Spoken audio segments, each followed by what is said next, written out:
He has a 1-1 count. That one's struck high. Left side. That one's going. That's out of here off the line. You have to be kidding me.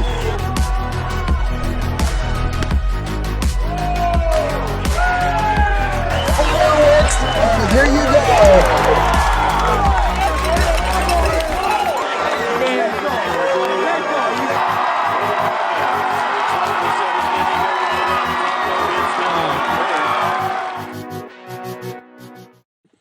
All right, ladies and gentlemen, welcome one and welcome all inside High and Tight. It's the flagship show, part of the IA Baseball Network, as we dive into all things baseball here in the state of Iowa, from the high school ranks to the professional level, and of course beyond that as well. Everything in between, and we have a lot of fun here.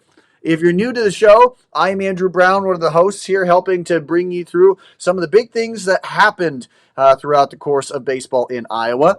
And during the high school baseball season, we really hit that hard and we cover a lot of ground. And this is the show where we get to talk a lot about that and kind of dive into more of that conversation here, which we will do right now.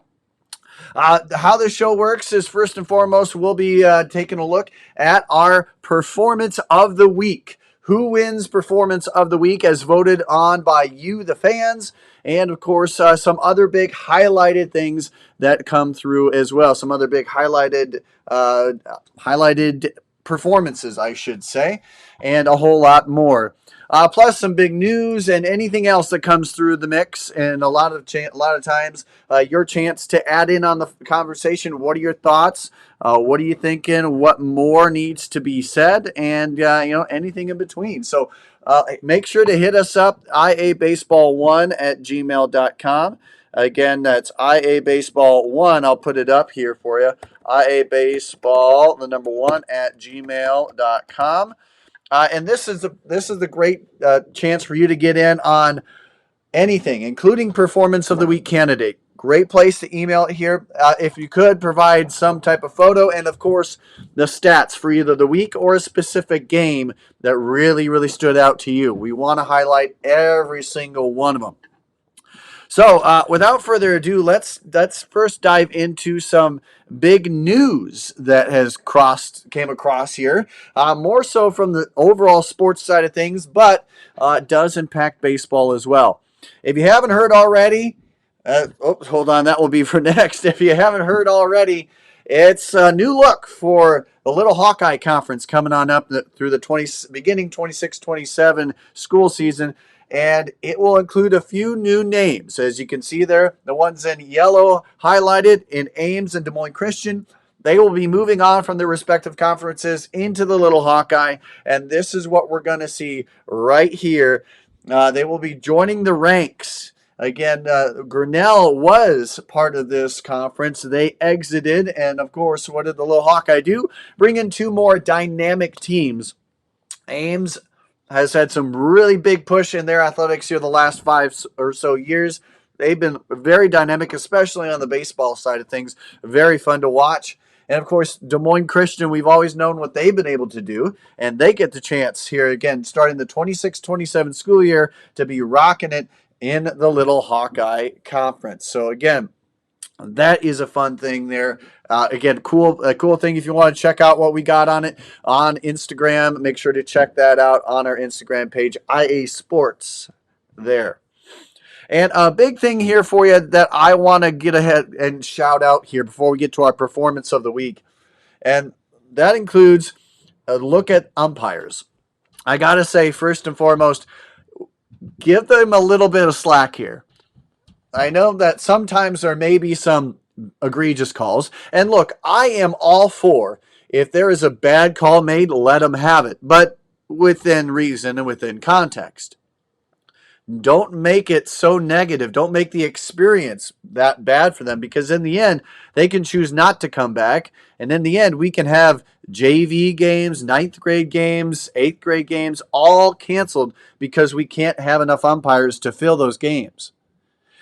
We're already having a horrible epidemic, even at 18U games on down, 13U games and below, where we have parents go too far in criticizing the umpires for bad mistakes.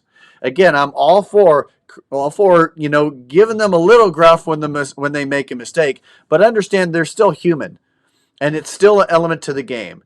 And until we get a $1 million surplus of funds coming through into the high school ranks, we're not going to have robo umpires at this stage. So we need to rely on those who are putting their expertise onto the field, putting themselves out there literally and figuratively. And we need to make sure that we are giving them some respect. Even if it's a bad call, say thank you for coming here. Appreciate what they do, because without them, we don't have the great game we have here today. And with that, I want to go ahead and give a shout out to Matt Peterson. He has been all over the place in umpiring. He went with and here the other individual in this photo in Brantley in the NSLA AAA Division All-Star Game in Long Grove. Again, one of many guys who puts in a lot of time, a lot of effort behind not just those games but beyond. He was part of the American League NSLL Majors Division All-Star team. Again, umpiring that, as well as more tournaments beyond that. So plenty of different chances, again, at the youth level and beyond. And he has done a great job. And he put up a post that I thought was really, really fun to listen, to read to, I should say. And it was, talking about, hey, he made some mistakes. But in the end, he thought he had a good, solid zone, and I believe him. And certainly, I really hope that more umpires do this, put that out there, because we love seeing this. They're helping to grow the game just as much as the coaches and players at the youth level, all the way through the high school and beyond. So, Matt Peterson, you get a big shout out here today. Thank you for what you do. Thank you for putting in the effort, putting in the time, and making this game what it is for so many kids that are looking to go as far as they can in this great game. So thank you for making that possible. Thank you for helping to make dreams possible. You rock, Matt Peterson.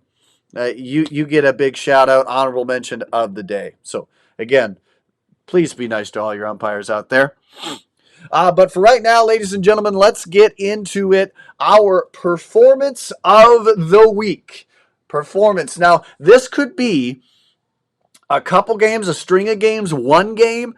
Whatever the context is, send it our way. We love to see this stuff. Man, it just shows other states that, hey, we got as much talent involved in this state as you can possibly want.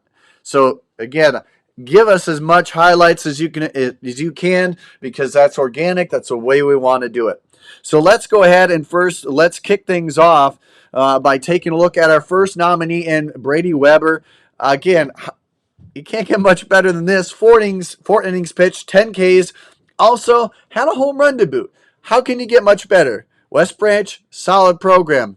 Not much of a chance against a guy like Brady Weber when he's on and he's dominating like he is. Also, Keaton Gernhardt, I gotta say, the Wildcats are always something special. But man, look at this: 7 innings pitched, 10 Ks, 3 hits. That's a stat line. If you get once in a week, you're gonna get highlighted. That is an absolute great job. Again, Keaton has done a fantastic job all year. Coaches have said as much, and the praise is well deserved. Moving on here to Evan Rolfs. I got to say, it's hard to get one home run in this game. He had 2, brought in 4, across the plate twice, and that's just part of one of a string of good games out of the catcher here for North Scott. Absolutely dominating performance, and love to see that.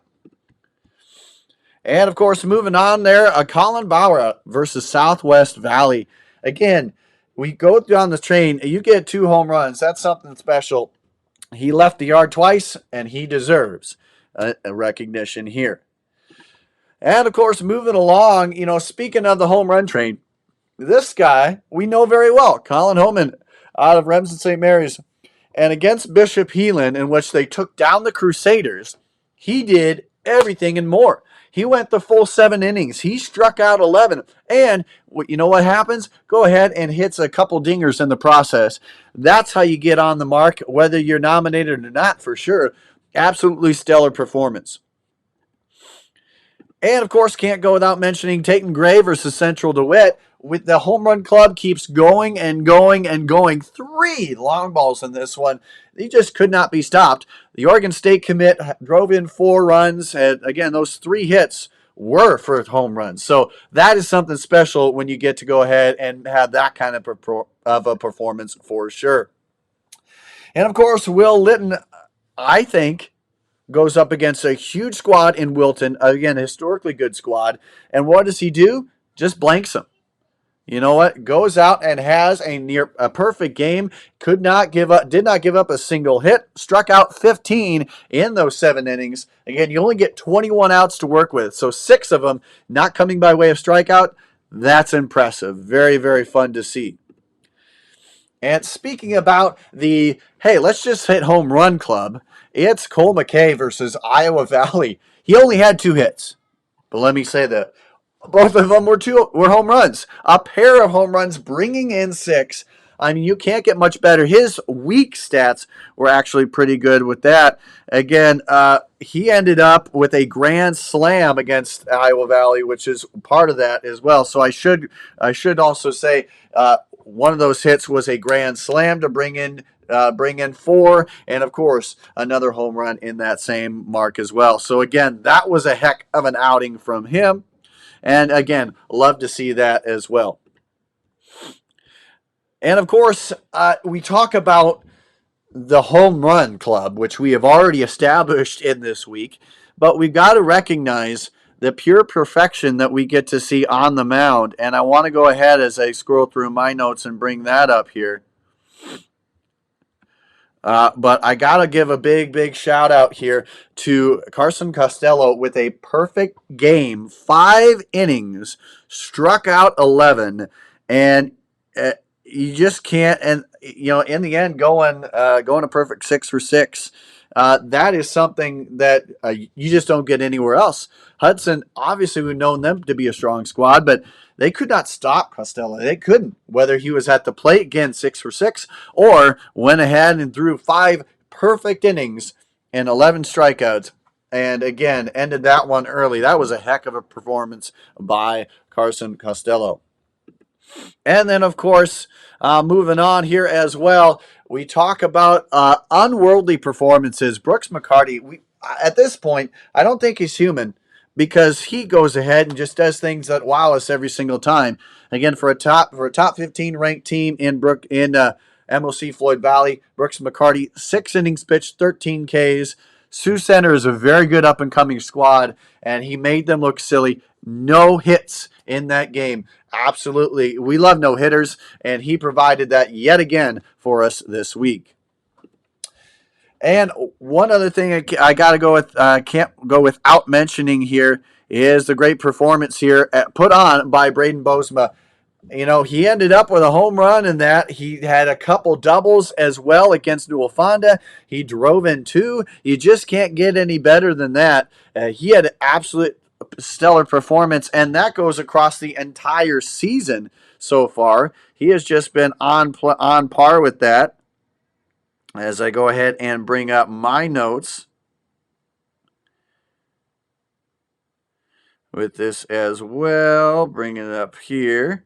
But again, he ended up going 7 for 12, 2 home runs, 9 RBIs, a pair of doubles, 2 stolen bases, 5 runs, and of course, 1 inning pitched, 3 Ks, and the save against number 3 West Lyon.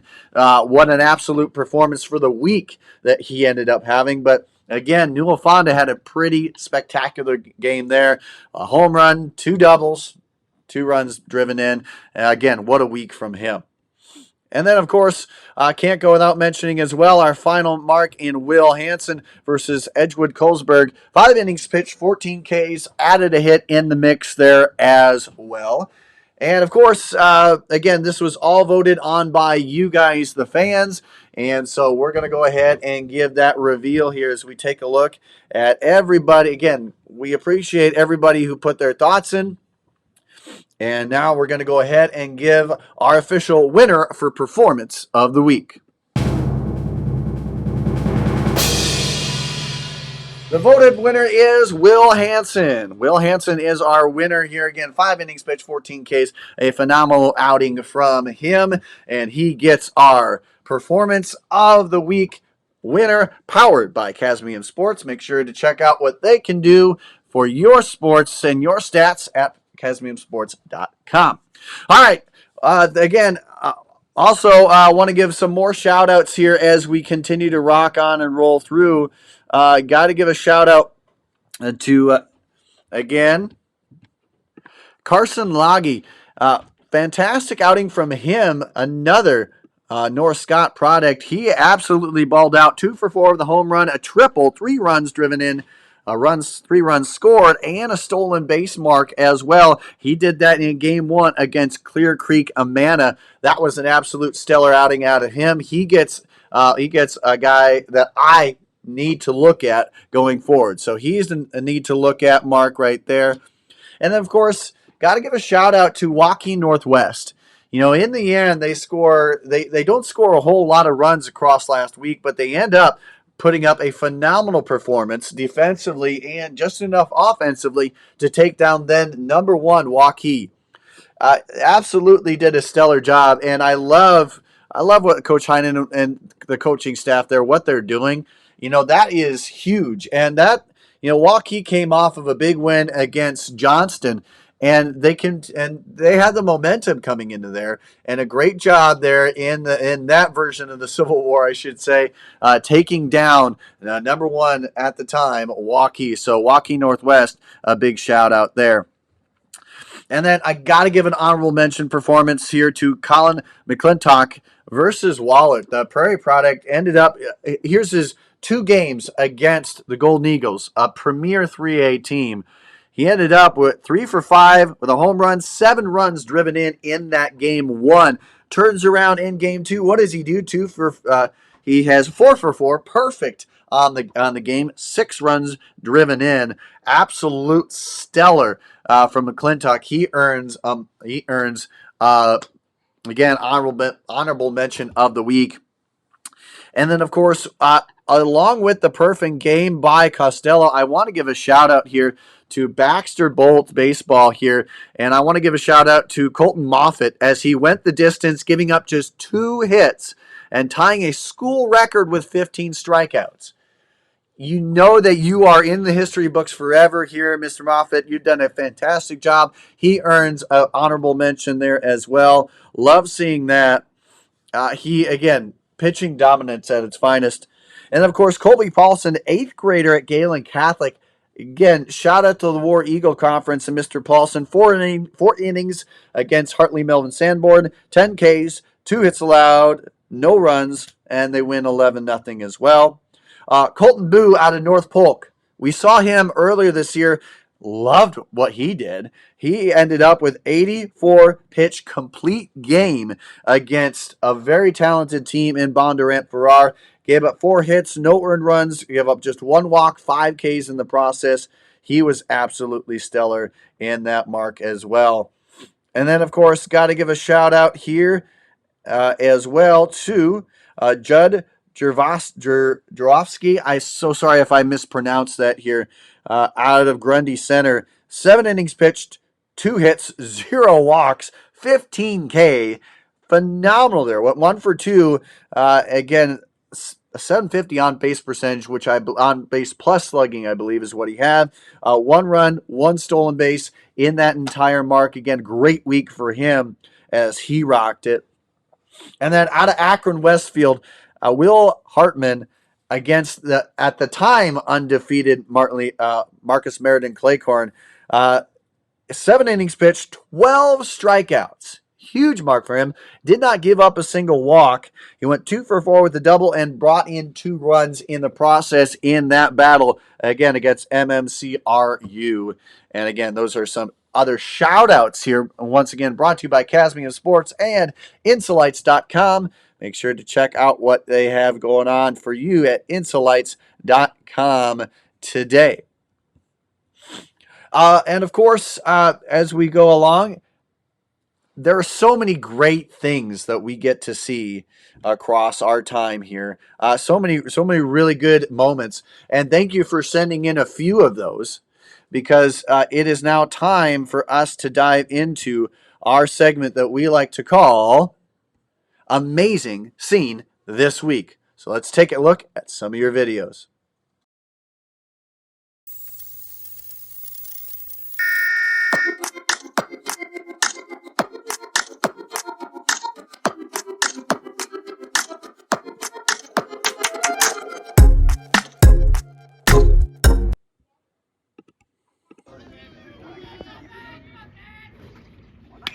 Oh my God!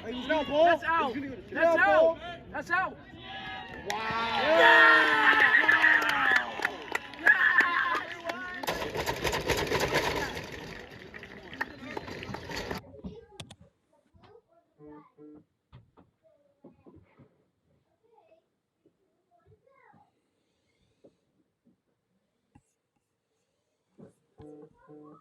He flies out, Yeah, tags up, and scores a run. yeah, it's Asher. He's fast enough. And it's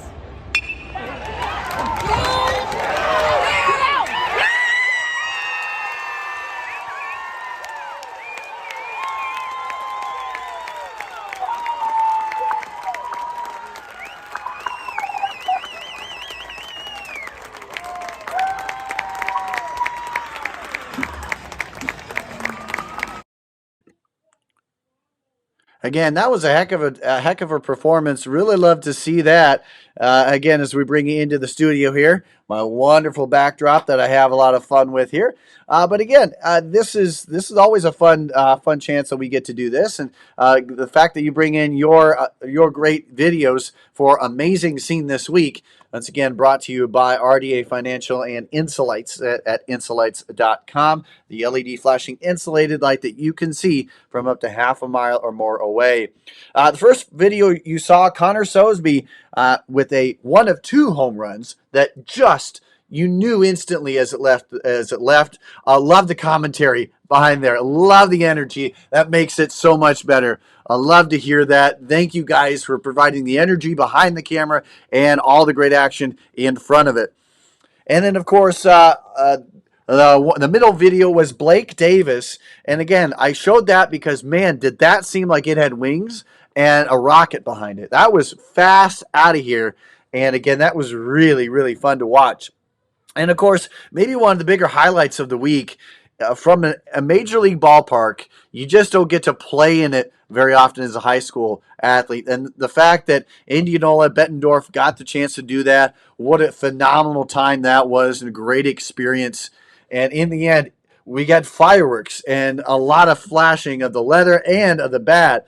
And of course, that was the walk-off, the last video, the walk-off Indianola winner over Bettendorf from Busch Stadium in St. Louis. So that was a really fun one there.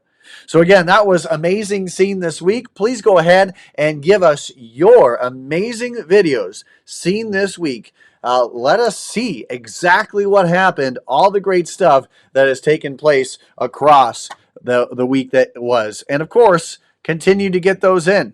As always, you can hit us up on social media, tag us wherever and however you can.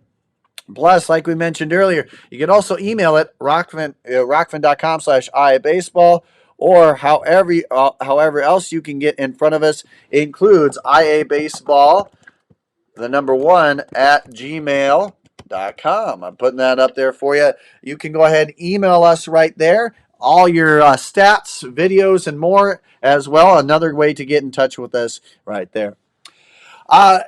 Again, make sure, as always, to hit up everything we've got going here. We've got mid-season awards coming on up. We've got all kinds of really fun content for you to engage in, and we want your voice. So get in there.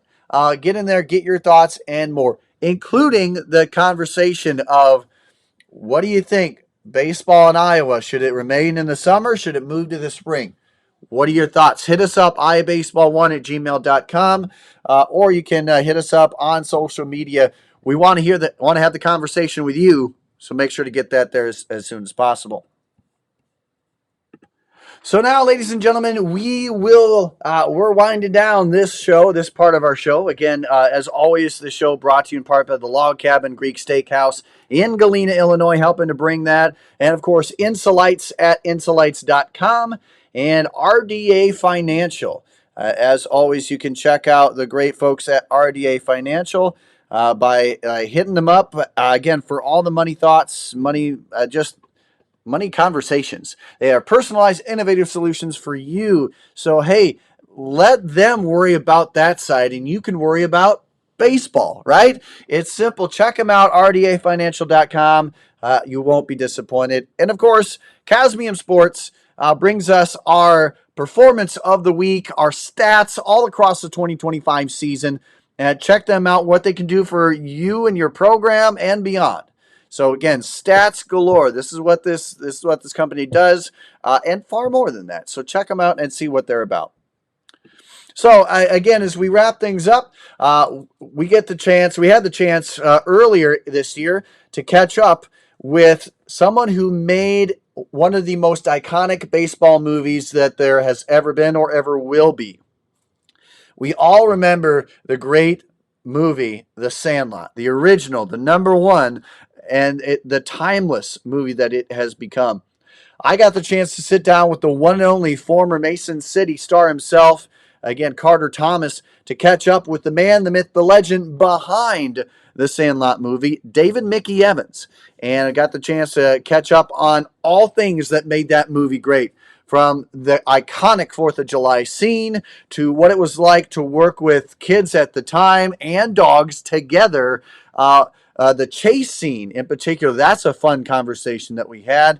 And even what the stunt double kind of drama was. There's drama there. And we got the chance to catch up with that and a whole lot more. We'll give you just a little taste of what that was like here. The full interview is on right here on the IA Sports YouTube page. Just hit up the David Mickey Evans interview, high and tight, and you'll be able to catch the full conversation there. But for right now, let's dive into that conversation and have a lot of fun with, again, an iconic movie as brought to you by the only person who can make it so much better, David Mickey Evans. Take a listen and enjoy. And you know what?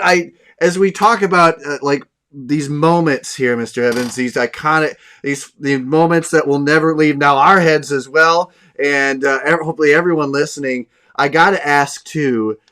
This will be the first year that I will remember without James Earl Jones as looking back and remembering this. We won't have him alive anymore to experience this again, but he has been this, talk about myths and legends. He's been one of those that I remember looking back at as a legend in the acting world. One of those guys that you always looked up to. And of course, for me, I always go back to Star Wars, right? I always remember that iconic voice. But then to hear him part of this movie was just, I think it just added another layer to why this is such a great movie here. Talk to us about getting him on board and what that was like to work with him, what that was like for the production, and just what it was, what the acquisition of him and being with him was like, knowing where he come from and knowing all the great stuff he had already done. Well, that's a really good question. And to piggyback on the legendary thing we were talking about, James Earl Jones will always remain a legendary actor. Yes. When you stand in that guy's presence, you can feel it coming off him. Charisma, right? You're either born with it or you're not. Yeah. Some people are born with it, never develop it. Some people are born with it and they become James Earl Jones, okay? Who commands presence just by his presence. I didn't know that. I mean, I felt that, like you said. I was a big fan and all that, Star Wars, blah, blah, blah. Yeah. But first thing I'll say about Mr. Jones, God rest his soul, was he was the most gracious man, one of, if not the most gracious man I ever met. Mm-hmm. I don't know if you guys know, but every time he was asked about when you played Darth Vader in Star Wars, he'd say, I didn't play Darth Vader in Star Wars. David Prowse played Darth Vader in Star Wars. I was just the voice. Yeah. He always gave credit where credit was due. Mm-hmm. He was just a gracious man. How did we get him? Well, we didn't have a Mr. Myrtle. First of all, there was no ethnicity to Mr. Myrtle in the script. He was just Mr. Myrtle. Yeah. And, we didn't have any Mr. Myrtle. So we just kept thinking about, who can we get? And one day Bill Elvin, my AD, once more, saving the day. He says, "Hey, you should get for that part." I said, "Bill, who's that?" He goes, "Bill." He goes, "James Earl Jones." And I laughed at him. I said, "Bill, we got 9 kids on this show, some puppets and a dog and shit. What the hell would James Earl Jones do?" There's no way in hell, blah, blah, blah. And Bill goes, "Well, you want me to call him?" And I said, "Wait, what? Are we going to call his agent?" And he goes, "No, dude, I'm going to call him." Like, how the fuck do you know James Earl Jones? He goes, "I was the AD on what's the Kevin Costner movie, Field of Dreams." Oh yeah. James was my buddy, and I went, "Oh, that old adage in Hollywood, it's who you know." Yep. And he knew James Earl Jones, so I said, "Well, that's a pipe dream, man. But yeah, you go ahead and call him, whatever." So he called him, sent him the script overnight. The next day or two, I get a call. This is James Earl Jones. And he says, "I love this the script. I love to do it." He goes, "But I'm black." I said, "Yes, sir, I do." He says, "Well, Mr. Myrtle, blah, blah, blah, would never have known Babe Ruth." So he said, "If I'm going to play this part, you got to change this stuff." Yep. And I said, "Shit. Yeah, done." So I changed it. Came out better, Yeah. One of those moments I was like, I'll take a good idea wherever it was, all of my, hubris from film school and God knows what. That was gone, man. It was like starving man in the desert, ideas, please. And okay, so we fixed it up. And I sent it to him, and he called me again. He goes, "Yeah, this is great. I'll do it." And, I think it was less than a week later, I'm walking onto the Sandlot. Our offices were literally about, 50 feet beyond the backstop fence in this old abandoned mini mall. We took it over and made our offices there. So I was just walking over and over to Mr. Myrtle's house. There he is, James Earl Jones. And he's already in costume, in his overalls and all this. And there's Bill talking to him. Everybody's around talking to him. Some people are handing him pieces of paper. "Please sign an autograph," and stuff.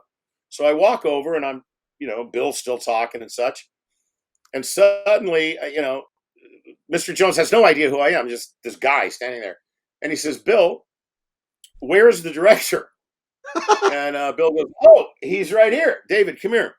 So he comes over, and I looked really young at the time, dude. I was like 27, 28 years old, but I had a pretty young looking face. And I'm 6 feet tall. I had to look up at James, okay? A little bit. And he looks down at me and he goes, "Ha! No, Bill, seriously, where's the director?" Dude, he didn't mean to hurt my feelings or anything like that. He was not. That's not what he meant. What he meant was, you must be fucking kidding me. Is he one of the characters, And he goes, "No." And so right then we got along super famously. Yeah. And I learned another valuable lesson. It's like you have with an actor as accomplished, knowledgeable, creative as James Earl Jones. You have a little conversation. This is what I learned. You have a little conversation about the character. You answer any question that this person could possibly have, and then you just go away. I went stood behind the camera, and he, roll, action, cut, moving on. Pretty much. I love it.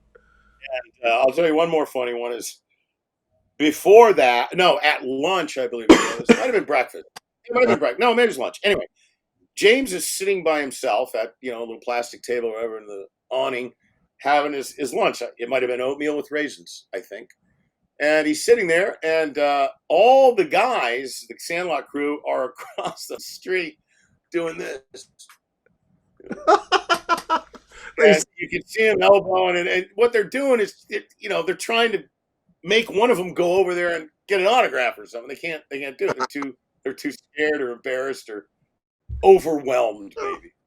So finally, they send over Marty. Okay. Okay. Little, yeah, and he has a little pen, fucking paper, and he goes over there, and Marty's a big dude now. He's all jacked and stuff, but at the time he's a tiny little kid, Yeah. And he goes over there and he says, "Excuse me, are you Darth Vader?" And Mr. Jones stops mid-bite. And he's sitting, but he still has to look down because the kid's dinky. And he goes, "No, I am your father." And Marty goes, "Huh," like, and then it was like, "Oh man, it is him." It's Darth, it was the perfect line. And he signed all the autographs and shit like that. And it was absolutely wonderful. Oh my gosh. And I think I had him for one day, might have been 1.5, and then he got on a plane and went away and left us with an absolutely indispensable part of the Sandlot. Which, listen, there's a lot of things without which the Sandlot wouldn't be the Sandlot. Uh-huh. Right up there, I'd say, maybe in the top 5, top 3 is that Mr. James Earl Jones played Mr. Myrtle. It gave it gravitas, it gave it weight, it gave all of the crazy lunacy crap that these kids did, which could have been just another crazy kids doing bullshit summer. It gave it. Whoa, wait a minute, man! Wait a minute! This is legendary. Legendary actor, legendary character who was legendary. I mean, just on and on and on. Yeah. So that is one. And then, I when I did the Sandlot 2, they gave me 1/3 of the budget, less than 1/2 of the amount of time to make it. And so I wrote it, and I had Mr. Myrtle in there, and I had no money, and in the budget, blah blah blah. But I called him, and he said, "David, of course I'll do it. Just fly me out there and give me a hotel and talk to my agent, blah blah blah." And he came out and did it for me. He did all I needed was for a half day, and he did it because he was a great man. Oh, and I really wish he was still here today, man. That he was absolutely, again, for so many different films, iconic and legendary, and man. But yes, he'll be truly missed once the Spaceball season hits, for sure. Let's see here. Hang on. Where is it? Let's see if I can show you guys this. Oh, here we go. We got some more. Let's see if I can get this one. Oh, here, let me get Solo on there. Whoa! That's cool. Me, Benny, Scotty, and Mr. Myrtle in Mr. Myrtle's baseball room. Wow. And all that stuff on the walls, all those little men, all of the props, all of the set stuff was and is owned by my prop guy, Terry. He was an absolute baseball fanatic. So when you look at all that stuff in Mr. Myrtle's room, those are not reproduced, pennants. Those are legit. Real. Oh yeah, everything in that room is legit. And it's funny because a few years ago, the Louisville Slugger Museum in St. Louis called and said, "Hey man, we're going to do an installation, a museum installation all summer long of the Sandlot. You got anything?" And I said, "Do I have anything?" So I called Terry and I said, "Yeah, I got a bunch of stuff. You guys got to pay for the shipping." They go, "Cool, man. We'll pay." There must have been 20, 200-gallon black boxes of. Oh. They spent thousands on FedEx. Wow. Okay, just to get it, and then they had to insure it, all that. But yeah, I've got a bunch of pictures of that, and I think they have it in storage because one day when I open my Sandlot Experience Museum, boys, I'm going to go get all of that stuff and put it in there. Oh man, and we'll be one of the first ones there. I promise you. I hope so. Honored guests. That'll be something. That would be absolutely amazing. Oh, that is absolutely wonderful. Oh man, and of course, as we go there, whatever you're in, Mr. Evans, we are definitely on board with anything you do. Love your work here, and love not only this but Sandlot 2. All your work has been fantastic. I think. I appreciate it, guys. Thank you very much. Yeah, no doubt. Here, Carter, I'm taking all the time here. Carter, go ahead. Oh no, you're good. I think it's so cool the part that he played, the way that he played Mr. Myrtle, and just the energy that you feel when he comes into the picture. He's just so serious, but he just controls the situation. And I think that, like you said, if anyone else would have played it, it wouldn't have had the effect that it did. And having him cast as that is perfect. And it's just such a nice touch on a beautiful film. I completely agree with you, and I think about that from time to time. When I'm doing another picture or something, is this the right actor? What do I need in this role? Is there anything sort of ethereal or in the ether like James's charisma that would benefit this story and all that? And him in that role, when he says, "Well, why didn't you just knock on the door? I'd have gotten it for you." When he delivers that line, it is so simple, reasonable, common sense, adult, kind of legendary. And you guys really screwed up.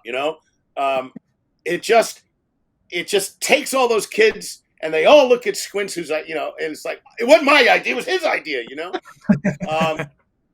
The way he delivered that line, in the cut, it's like, dude, here it comes. Softball, and they blame Squints. It's the perfect setup, the perfect tone, the perfect cadence, the perfect voice. I just think it's a perfect moment. You don't get very many of those in your career.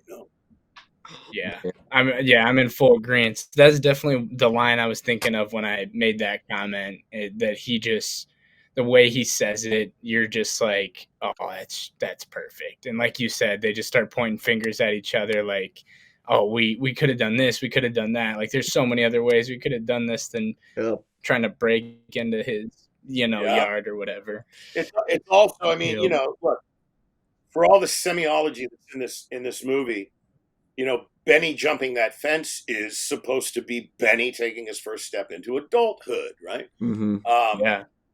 And Mr. Myrtle, in other words, what he's saying is, hey, you guys didn't have to do all of that insane bullshit.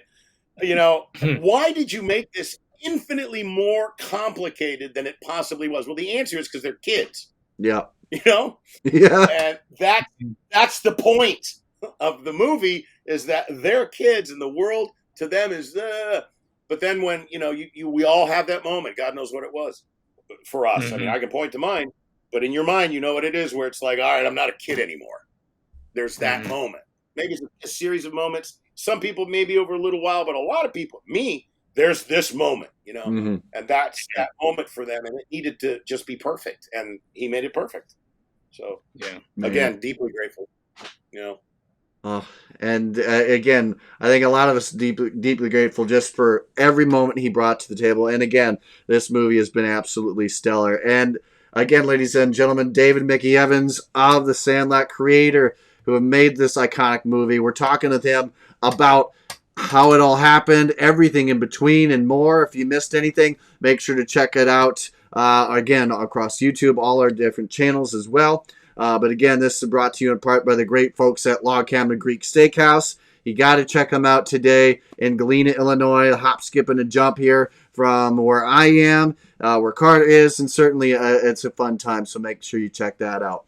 But Mr. Evans, I got to ask, you mentioned Benny and the coming-of-age moment, getting in there, and oh gosh, I mean, that is one of those that I remember. The stare down with the Beast, Hercules, the stare down, the ball coming out. I mean, even to this day, again, the movie brings it out in me. I get the hairs standing up on my arm, and it's just, I remember where I was when I saw that. And, and the thing is, for me, it was something where I was born in 91, so it's not like when I was 2 years old, I was glued or knew what was happening in the world. Right, yeah. But when I did watch it years down the road, I got to watch that, and that I got that feeling then. And one of the scenes that I have to ask about with that is the chase scene. I have to ask about, one, take me through that scene and how that developed, as now we look at it and it everything rings true. the coming of age for him, he ends up stealing base at the end of the game or at the end of the movie as a Dodger, Right. making it there. So really, this for me was like, man, I better get to it. I want to be like him, and I'm sure a lot got that feeling. But take me through that scene, that time, the chase scene. What was that like to bring that to fruition? It took about a week to shoot that. Okay. There's a ton of different parts. There's the beginning and the end on the Sandlot part. We all shot that at the same time. Then there's, the boys club in the park knocking down the cake, the pool, and so each one of those is a separate location. You got to go to those things. And, the biggest issue was that it was really hot that summer in Utah outside of Salt Lake City and Glendale where we shot it. And those dogs hate heat. They can't move. I mean, look, they're English Mastiffs, dude. They're not, fucking running through forests chasing deer. They sit at your front door, in front of your castle, and nobody goes near them. That's the idea. They're intimidating. Yeah. And they're just big old good boys, They're just big slobber dogs, man. They're wonderful. But they don't like to move, Oh, yeah. And they got treated like kings and queens. We had about 4 or 5 of them. Like the big one at the end, because they had a really big head. He was the close-up dog. The one running was a female who was lighter weight, and she could run for about 20 yards and she'd stop. So if you look in the face saying, there's no shots of that dog for more than a few seconds running because it couldn't, Yeah. We had to chop it all up. So that took time, we'd end up going, all right, get the dog out. We do one take with the dog. Now they got to rest for an hour. Yeah. Then we got to go do something else. So, there's the movie that you see and the progression of the scene. Okay. We had to shoot that so out of order. I mean, all movies are made like that. But when you're working with kids and animals, yeah, man, you better know what you want to see, as an in and out in the middle of each scene, so that it can cut all together, for the final element. But the time with the dogs and the time the dogs they had this great van with all these cushy mattresses, and it was like ice cold air conditioning in there, They had treats. It was wonderful. And then they could come back out and run for a little while. So that was the biggest issue. We had one of the dogs was a stunt dog. He's the one that jumped through the window, which is just sugar glass, and comes through the movie screen. Those both took a while. Okay. But the guy had the greatest trainers. Just, oh my gosh, the late great Carl Miller, a very strange man, but boy, he was great at what he did. And his daughter Teresa was absolutely phenomenal. And April Morley too, who's still at it. She's one of the best of all time. So we had those guys to wrangle the doggies and stuff. And then the only other big deal was when the fence came down. It was originally written, believe it or not, the original first draft of this thing I did, this entire thing was set on an elementary school play yard. And that's where they played baseball, because when I was a kid, that's where we played baseball. But then as things go, you start thinking about it, you change it. It's better to do it over here. It's not asphalt. Things change for a reason. The movie evolves before it's the movie it is. And in the script, the dog tries to jump back over this chain link fence, and its collar gets caught on the top, and it's hanging. And all the boys have to come together to push him up and save his life, and then he's grateful. What we ended up doing was way better. Yeah. And the fence coming down was one take. When it explodes. Yeah. The dog going through the wood was one take. Benny jumping over the fence, that was a stuntman named Jack West. Jack was absolutely great. He was an Olympic level gymnast back in the day. Ooh. And he had a rivalry with another stunt dude who did some stunts on Sandlot. Yeah, and they were both short, they're gymnasts, so they were short dudes, but they could lift 10,000 pounds. They were so incredibly fit, just amazingly fit. And so they had this rivalry, and so I'm talking to Jack and John. Oh God, I can't remember his name right now.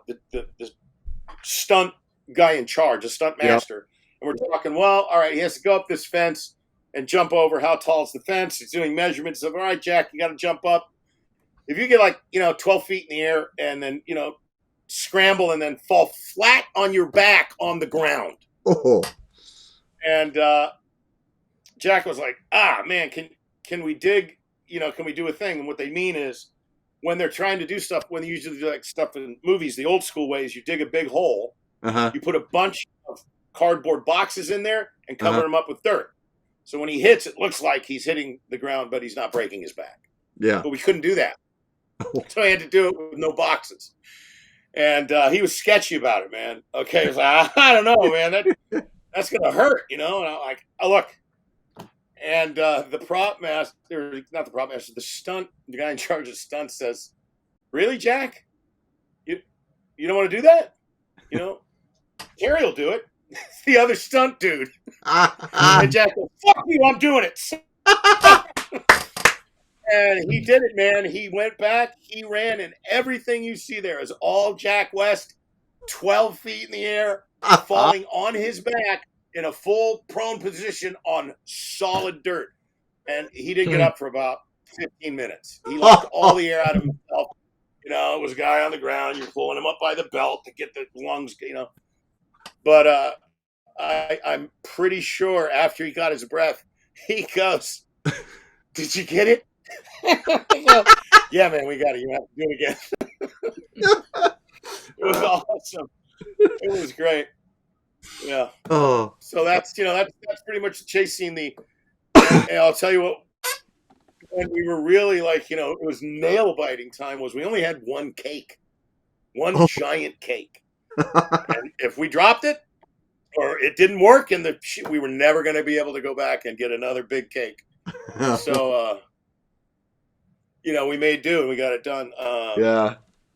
Yeah, I think that's most of the chase scene, man. Yeah. I gotta ask too with that. I thought music choice behind that was absolutely stellar. What was that initially? Was that in your initial thought to go with that with the music behind that? How did that come about? Because it just seems like it fit. The entire thing fit perfectly. That is another one of those moments where you write it like that thing I just said. I got to have the dog hanging from the chain link fence. It's in the script, people. This is how we're doing it. And then somebody goes, "What if he goes through it and the thing comes down? There's a big explosion." I go, "Shit, that's better." So you gotta stay open minded, right? Yeah. Wait, what was the question? I went down a rabbit hole. Oh no, just the music choice of that. I love the music choice.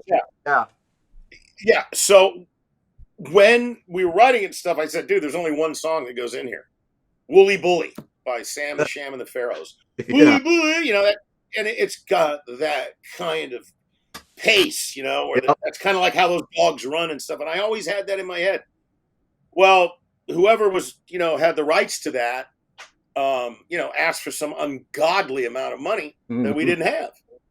And so you got to find something else, man. And in the editing room, we played a bunch of songs. And I said, Mike, it might have been Mike's idea. It might have been mine. I can't remember. Let's put in, we need something with some drums. This is a foot race. Something that's got a fast cadence. Mm-hmm. And, dude, it was Wipeout by the Ventures, Oh, yeah. Yeah, so and we got that one for the amount of money we had in the budget. They were really cool about it. That's literally how it got in there. Wow. So but it made total sense, right? Yeah, I mean, to be honest, when you first told me about that, I went, "Wait, Wipeout wasn't the first choice?" Because it works so well with it. I mean, Wooly Bully would have been great too, but man, I think Wipeout, especially how it all works out in the end, I think is just perfectly done. Psychologically, there's a difference too. Wooly Bully, if that had been the song playing under that, the focus in that scene is on what? Wooly Bully, the dog. The dog. But if it's Wipeout, okay, psychologically, the the emphasis is on Benny trying to get away from the dog, right? Mm-hmm. So that's why it works better. Yeah. And I'm happy we did. I'm happy Sam the Sham and the Pharaoh wanted too much money. You know? We're all thankful in the end. I love it. Indeed. Carter? Let me look here. Let's see if I got one. Oh yeah, I was gonna ask just why, or kind of what the reason like Babe Ruth looks at the baseball card in I think it's Mr. Myrtle's house, right? Or is it in Benny's room? Benny's bedroom, right? Yeah, Yeah. Benny's bedroom. Yeah, so it's Henry Aaron, I think, and Right. just kind of what That's right. was the reason for that. And I think that altercation between those, or not altercation, but situation between Benny and Babe Ruth is cool in its own and very unique. So just kind of why. Yeah, go ahead. Yeah, he says it. He actually goes. It was a gag. Like I said to the late great Art LaFleur. God damn, I can't believe Art's gone. I love that guy so much. I said, Art, here, I'm gonna put a prop here for you, man. You're Babe Ruth, right? And he looks and he goes, "Oh, okay, I got it." Because Henry Aaron broke Babe Ruth's home run record. Yes, in the future. Yeah. Okay. Yep. So Babe's a ghost, right? And he comes in. Who the fuck is Henry Aaron? I don't know why. I got a feeling. I have this baseball card because it's a guy who in the future is going to break his world record. I know it was a gag, man. That's funny. That's funny. Yeah. I didn't even set in for me, but that's good. Art was so good at that too. He always said every time I saw him interviewed, whether it was about the Sandlot or not, another movie, to Jesus, he must have done like 120 movies, something like that. I mean, he was a really successful actor. And he'd get interviewed by somebody and they'd say, "We loved you in this movie. We loved you in that movie. And oh my God, we loved you in the Sandlot as Babe Ruth." And he goes, "You know what?" He'd say the same thing every time. He goes, "That is the best one-day gig I ever had in my entire career." I only had it for one day, right? But the impact that had on him as an actor, because this movie is loved all over the world, was, incalculable. Same thing for me, Yeah. So it was wonderful. Oh, man. And something will, again, another so memorable impact point to this. And it's something that I think everyone, a lot of people I know have had dreams of that, come boy, and they have their idol or, the all-time great in their room. And so, again, I love the relatability piece that honestly, I don't know if you get that too much anymore. I love the movies now, but you just don't seem to get as much with that. But I also, as we talk about relatability pieces, every summer, and Carter, I'm sure you have had your times as well. There's always, the pool. You're going to the pool with your friends. You're gonna do this thing, and there's always, always the lifeguards. There's always some aura around the lifeguards, and Wendy Peppercorn being the biggest part here in terms of the pool and all that. But how was that initially? Take me through the creation of that scene, I guess, because that is also something that, I mean, again, baseball, and then you go to the pool, and it is ingrained in a lot of history of everybody here. So take me through the development of that, because nowadays, Mr. Evans, I am seeing as many shirts, posters, and I don't know what it is. I'm seeing a lot of comeback of Wendy Peppercorn on shirts, on this. I'm seeing squints. I'm seeing all of this stuff. Oh, yeah. And again, it's just that it's bringing iconic moments back. There's so many to choose from here, but take us through the creation of what that scene was like. All right, so Wendy Peppercorn. Yeah, talk to me about that. When I was a kid and into probably the early teenage years, you're exactly right. In Southern California, there were tons and tons and tons of county and city pools, like a quarter or 50 cents to get in. it was an all-day thing. You got your little green mesh bag. You put your stuff in, and they'd give you a little thing to pin on your shorts. Your little tag with your number for your personal belongings. And then you went into that pool, and my memory tells me, when I was 10, 11, 12 years old, that fucking pool was 3,000 feet deep, man. It was, and eventually, I remember to this day when I finally got him enough nerve to go in the deep end, and I could swim. It was, it was freedom. But always, I didn't care. I don't care what pool you went to for me, it was the 70s, the boys, it's the 60s. In Southern California, in the Los Angeles County area. Almost all of the lifeguards were either high school kids, 16 to 18, whatever, or young college kids, maybe in their early 20s or something like that. Yeah. They were all ridiculously fit because in those days there were requirements for the job. Oh, you got to save lives? Shit. You might, I think it's a pretty good idea if you can lift someone up, that kind of thing. Sorry, I got a little political there. Yeah. And they were, the guys, wore the little red shirt. It was fucking Baywatch is what it was. Right? Yeah, romance.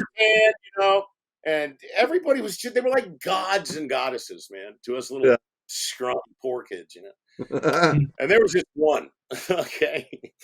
And she was there was a pool in Sunland, Tahunga, California, and one at Fernangeles Park in the San Fernando Valley, and her name was Bunny. Okay. Yeah, Bunny, like the rabbit. Bunny. And she was the absolute quintessential Southern California, unbelievably beautiful blonde surf lifeguard chick. That's what she was. And she was literally up on a pedestal, okay, where we could admire and worship her, And she never said two words to us, man. We just like, duh, That's where the idea came from. And then, why does the character kiss her? Well, everybody's got their one moment in the movie. Yeah. He goes over the fence. Ham gets the trash talking thing. And that was Squince's character's moment. I always had in mind that he was a little ladies' man and that sort of thing. And it's like like when they look at the dog. Look, it's an English Mastiff. They don't see that. They see this giant 6-foot puppet because that's what they see when they're that old. When you're that old in those years, that's the technology that was available. That was a special effect to them, man. Yeah. Goddesses on towers at public pools, lifeguards, same deal. Yeah. They were half, legendary, if you will, right? Half goddesses, half human. And it just seemed to me that the Squinch character was a little ladies' man, and he's a kid, and they go over the top. Everything's a bigger deal than it really is. Everything looks bigger than it. God damn it, I'm going to risk my own life to get a kiss. That was the idea. Okay. And, we had to go back to that pool, I think 4 times. Yeah. To shoot that whole scene because it was the first day we went there.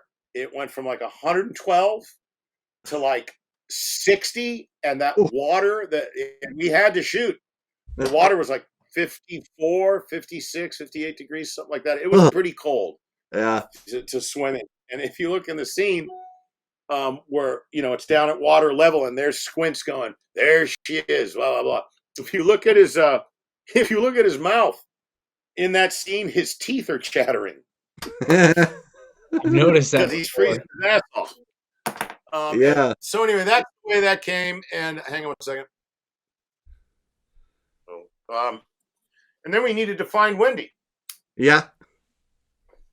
And we went through lots of names and so on and so forth. And then one day, Sherry, my casting director, says there is a new actress. She's exactly what you're looking for. She's 18 and she's beautiful. I said, all right. Showed me a picture. I said, oh my gosh, Marley, she's absolutely beautiful. Yeah, she's perfect. And I never showed any of the boys that picture, nor did I tell them who was going to play Wendy Peppercorn. Because I wanted, the first time they saw the actress playing Wendy Peppercorn, I wanted it as Wendy Peppercorn in one of those one-piece red, period perfect swimsuits, bathing suits, I guess they used to call them. Yeah. And there she is with her hair like this and those white, iconic cat glasses. And I saw she just nailed it. She just nailed it, you know. And a lot of that stuff when they're they didn't know her, you know. They saw her when the character came out walking up and getting on her thing. They're like, that's Wendy Peppercorn. You know, you gotta remember these are all 12, 13-year-old boys, right? You know, the endocrine system is just pumping that stuff out, man. So they were gaga over her, you know? And it all led and culminated to the kissing scene. I took that little man aside, put him in a corner, and I took a knee so I was at his level. And I said, "Now listen, Chauncey, I know you're a ladies' man and all that, buddy, but you respect your fellow actor. Do you understand?" "Oh, I understand. I go, no, dude. You keep your damn tongue in your mouth." And so I've told that story before. People find it funny, but he did. God love him, he did. And I checked with Marley as well. She goes, "Yeah, he was a good boy. It was okay." And then he's still laying there, right, where he's grinning and laughing, you know. We're shooting, and it's sort of the end of the scene. We shot Wendy getting pissed off at him, and we shoot him, and he does that goofy grin. We zoom in, cut, and everybody's, "Oh my God, it was absolutely so great stuff." Everybody's getting up, kind of disperse, and fucking Chauncey's still laying there on the ground. I go, "Dude, what are you doing?" He goes, "Listen, I think I can do it better, Dave. Can we do that one more time?" He said it. But the joke is, this little shit said that like we didn't know what he was doing. Like he was putting one over on us. Okay, we're like, "Dude, no, man, you are not that slick." So I asked Marley. I go, "Marley, can you do one more?" And she goes, "One more." Like, okay, all right, you are in charge. You know. So, and he did it. But God damn it, we used the first take. You know, I knew he would. It was perfect. All right, ladies and gentlemen, I appreciate you jumping on and having some fun with us here. Again, as always, make sure that you don't forget to hit us up wherever you can find us, iabaseball1@gmail.com. Email us your nominations and your thoughts. Also, social media, Facebook, Instagram, X. Give us your nominations for performance of the week and go vote. It's a lot of it's predicated on your votes. So make sure to get out there. Plus, even if it's not performance of the week worthy, give us a milestone. Give us a thought. Got to give a shout out here again to Grundy Center coach and Pat Brown for getting 100 career victories. That's huge. We've already had Coach Harpanaugh out of Remsen St. Mary's be one of 3 big-time 500-plus winners for the Hawks. Coach Brown making his way up that list for Grundy Center. 100 wins, hit triple digits. And again, congratulations, Coach Brown, for making that happen. So again, before we go any further, I just want to say thank you so very much. Thanks for tuning in.